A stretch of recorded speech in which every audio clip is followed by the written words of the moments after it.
নমস্কাৰ বন্ধু বান্ধৱীসকল, আজি মোৰ অন্য এটি ভিডিঅ'লৈ সকলোকে স্বাগতম জনালোঁ। আৰু এই ভিডিঅ'টো আছিল 1 জানুৱাৰীৰ দিনা আৰু নৱবৰ্ষৰ প্ৰথমটো দিন বুলি যিহেতু সকলোৱে দূৰণিত পিকনিক খাবলৈ যায় আৰু আমি এয়া পৰিয়ালৰ সৈতে ঘৰতে এসাঁজ খাওঁ বুলি এনেদৰে যোগাৰ কৰি লৈছিলোঁ আৰু তাৰে অকণমান ভিডিঅ' কৰি আপোনালোকলৈ আগবঢ়ালোঁ। ভিডিঅ'টো শেষলৈকে চাব বুলি আশা ৰাখিলোঁ। আৰু এইফালে আমাৰ সেইদিনা কিনো ৰান্ধিছিলে তাৰে অকণমান ভিডিঅ' কৰি ৰাখিছিলোঁ।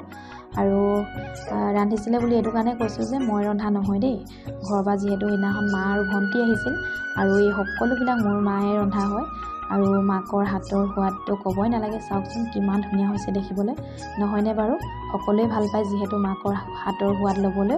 আৰু এই ধুনীয়া ধুনীয়া মুহূৰ্তবোৰ সাঁচি ৰাখিবৰ বাবে এই ভিডিঅ'টো কৰিছোঁ আচলতে। আৰু স্মৃতিবোৰ সজীৱ কৰি ৰাখিব পাৰিলে খুব ভাল লাগে, নহয়নে বাৰু? আৰু এইফালে হ'ল মায়ে অনা নৌচাউলৰ ভাত দেই, এয়াও কৈ দিছোঁ আচলতে খুব ধুনীয়া মুহূৰ্ত। আৰু এইগৰাকীয়ে হ'ল মোৰ মা, যাৰ পৰা মই এই পৃথিৱীখন দেখা পাইছোঁ। আৰু এইফালে হ'ল আমাৰ ধনু বেটা, তাৰপাছতে এইফালে এইগৰাকী মোৰ হ'ল শাহুমা। আচলতে মই শাহুমা বুলি নাভাবোঁ, নিজৰ মা নিচিনাই ভাবোঁ, যিহেতু চিনাকি দিবৰ বাবে শাহুমা বুলি মই শব্দটো ব্যৱহাৰ কৰিছোঁ।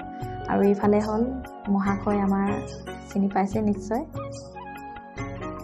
আৰু এইফালে আমাৰ নিজৰ কাৰণে বাঢ়ি লৈছোঁ দেই, এইফালে আৰু ভণ্টিৰ কাৰণে আমি যিহেতু ৰান্ধনি কৰি আছিলোঁ আৰু সেয়েহে নিজৰ কাৰণে ৰাখি থৈছোঁ। আৰু এইফালে ভতিজী আৰু এইফালে বেটি মানুহ। অমিনা খাইছা? খাইছোঁ দেই, কেনেকুৱা হৈছে?